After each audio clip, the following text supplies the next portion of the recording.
good morning. This is Pastor Todd from Heart of God International Church. Thank you for joining us. Excited that you're with us. I have a word that I want to share with you.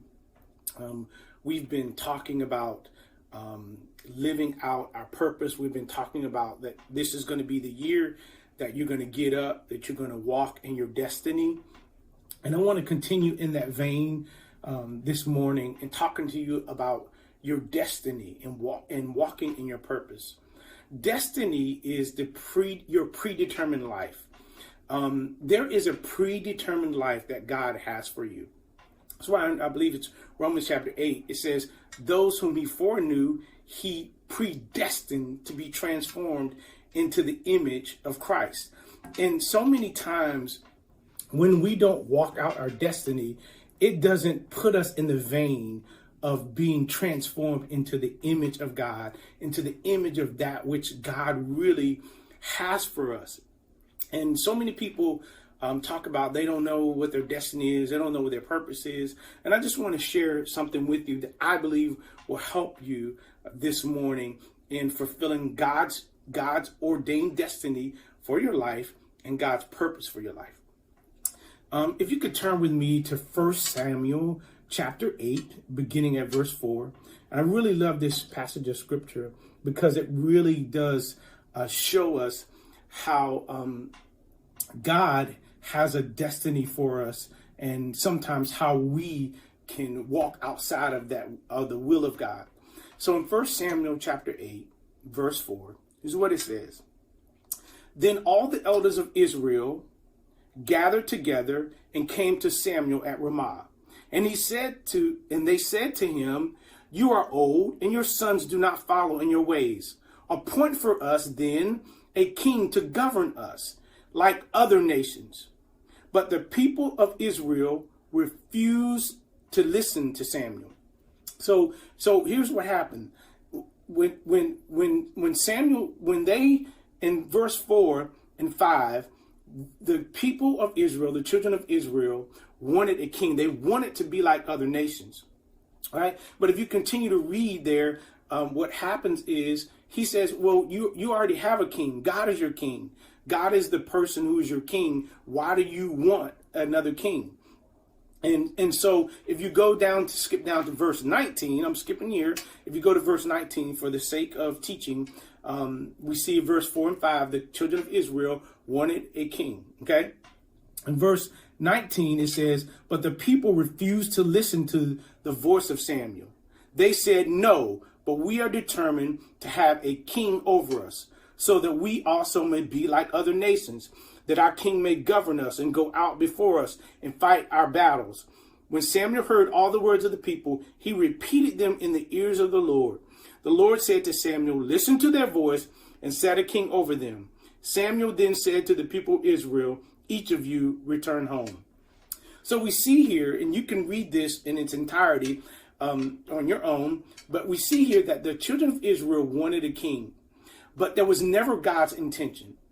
And one of the things that we miss as a body of believers or as people, we don't understand the difference in between preference over purpose.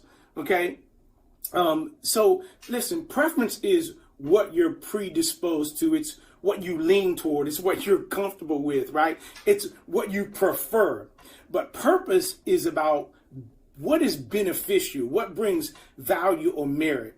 And so for the children of Israel, their preference was to have a king, to be like other nations, to have someone physical that they could see, right? So that they could say, oh, we have a king, and this is who's going to lead us, and this is who's going to fight our battle. But that was, if you read all of that 1 Samuel 18, you will see that was never God's intention. His intention was he wanted to be their king. He wanted them to look to him. But that's not what they wanted, right? And you see here that God gave them what they wanted. And listen, you sometimes you have to be careful what you ask for, because God will let you have what you want, but it's not his preference for you. And sometimes your preference is outside of God's purpose. It's outside of the purpose in which God called you. As a matter of fact, I'm going to say this for those of you who are single. If you're single and you're looking to get married, don't just look at what you prefer. Look at purpose. Listen, if you're going to get married to somebody and you're going to spend the rest of your life with them, they have to be your life partner, right? That relationship has to be about purpose. It can't be about preference. And when God, if you read this text in its entirety, in this story, you will see that God told them that there will be consequences of making this choice and going with their preference as opposed to their purpose. So I want to tell you this, that your life has to be about purpose and not just preference. You have to know the difference, okay? And so let me just share 3 things with you really quickly in terms of fulfilling your destiny in God. In other words, again, your destiny is God's plan for your future. God does have a plan for your future, but you have to yoke up with God for that. This is what the children of Israel didn't do. Like, they wanted what they wanted. And I'm telling you, some people are like, well, God brought this person in my life. Well, maybe God let that happen because that's what you kept begging for. That's what you kept wanting. But you got to understand God's purpose for your life, right? What's beneficial? What's of value? What's of worth? What's the end goal? Not just what am I predisposed to? What do I like? What is my taste, right? It's also, you can have preference and purpose, but more importantly, it's got to be about purpose for your destiny in God to be fulfilled. Listen, anything that doesn't challenge you to be transformed into the image of Christ, more than likely probably is about your preference as opposed to God's purpose. So let me just share this with you, okay?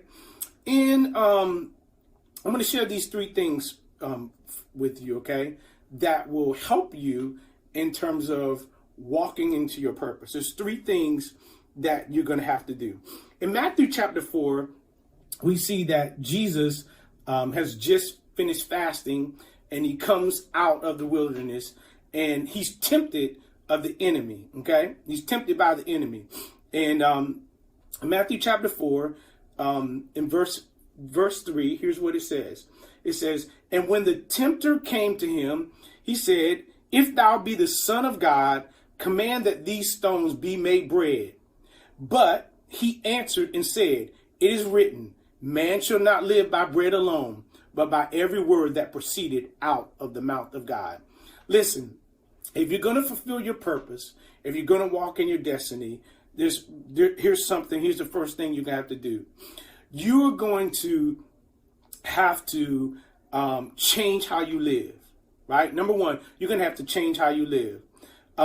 Jesus said that man shall not live by bread alone, but by every word that proceeds out of the mouth of God. You know, you're going to have to change how you live in terms of the source of your information, what you trust, your reliance. You're no longer going to be able to live as you lived before. God is going to challenge your thinking. He's going to challenge your intellect. He's going to challenge all these things for you to walk in faith. Jesus said, man's not going to live by bread alone, what seems natural, but you're going to have to live by every word that proceeds out of the mouth of God. What is God saying? What is God propelling you to do? What is God pushing you to do? That's how you're going to have to live. You're not going to be able to live just by what you think and all of that, you know. So, Jesus, I think, really is showing us a more excellent way. You know, so I'm telling you, the first thing you're going to do is you're going to have to change how you live. And some of us know that how we're living is not what God really wants for us. We know that it's not God's best for us. We know that how we're living is not beneficial for us.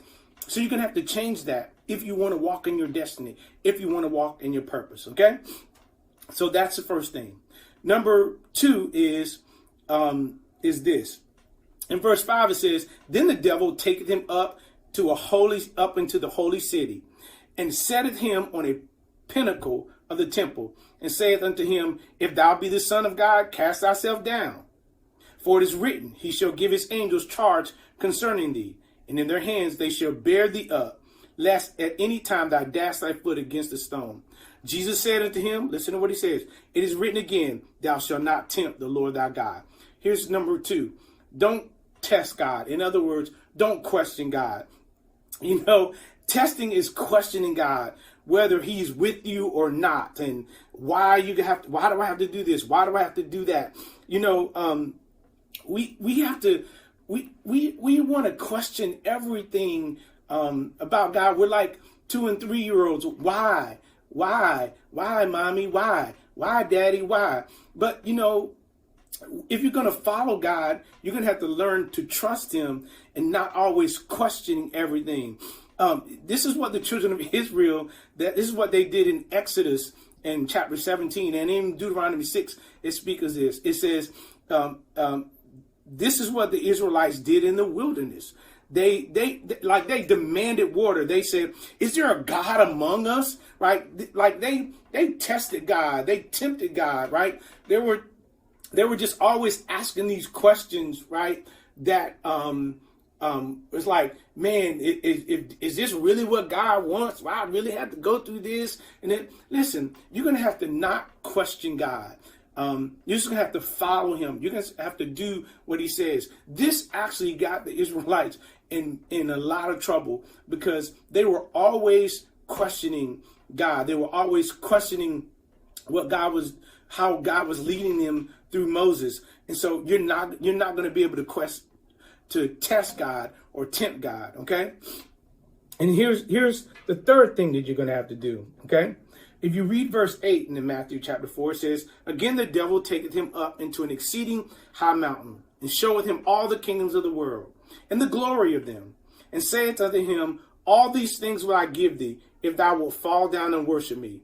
Then said Jesus unto him, get thee hence, Satan, for it is written, thou shalt worship the Lord thy God, and him only shalt thou serve. Listen, you're going to have to confront, number 3, you're going to have to confront every high place in your life. Every place, everything, every person, your money, your friends, all of these things, that your material things that you've exalted above God.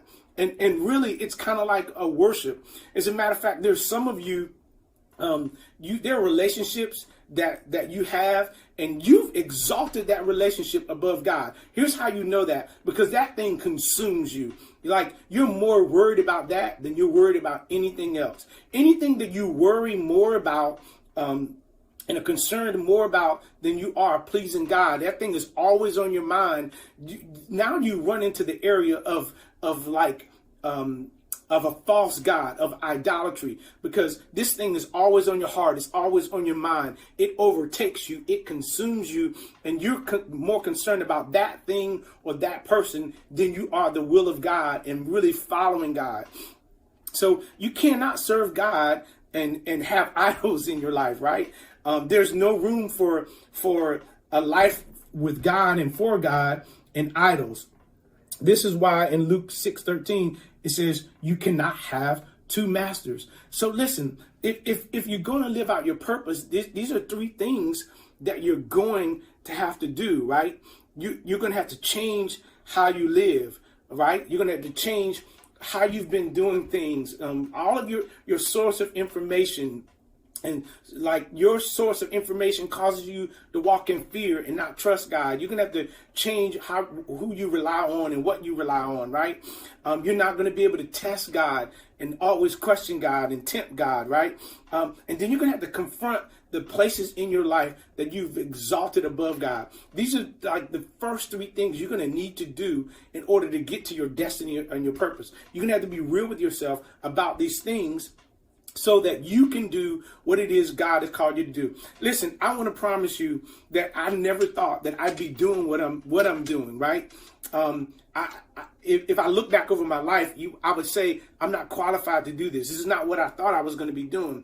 But God has a plan for your life from the day you were born. This is why he says, I knew you before I formed you in your mother's womb. And so God knows everything about you. He knows every gift, every talent. He knows the things that you don't even know about yourself. So I want to challenge you this year that you're going to walk in your destiny and you're going to walk in your purpose, not in your preference, but you're going to walk in your purpose. And so just like the children of Israel, we don't want to live like that. God gave them what they wanted. Listen, I don't want God's permissive will. I want his perfect will.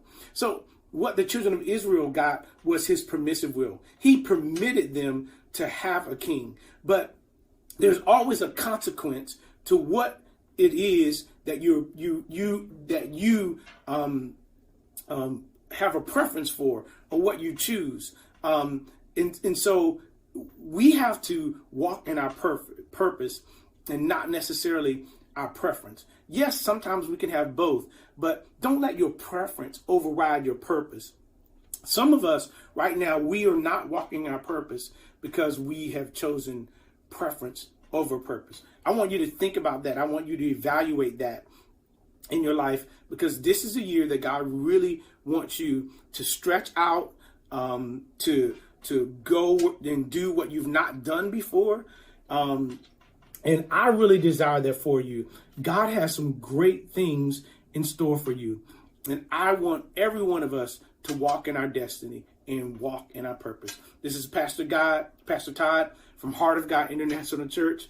We love God, we love people, and we change the world. God bless you. We love you. Thank you for watching.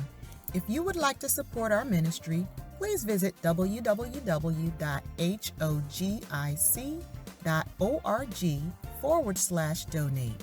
Or you can text to give by sending the words HOGIC Giving to 73256. To learn more about our ministry, please visit our website at www.hogic.org, or you can connect with us online by following us on social media and subscribing to our YouTube channel. If you have questions or prayer requests, email us at info@hogic.org. Join us for one of our weekly connection groups. HOGIC Kids meet on Sundays at 11:30 a.m. on Zoom, and men meet on Thursdays at 7 p.m. on Zoom.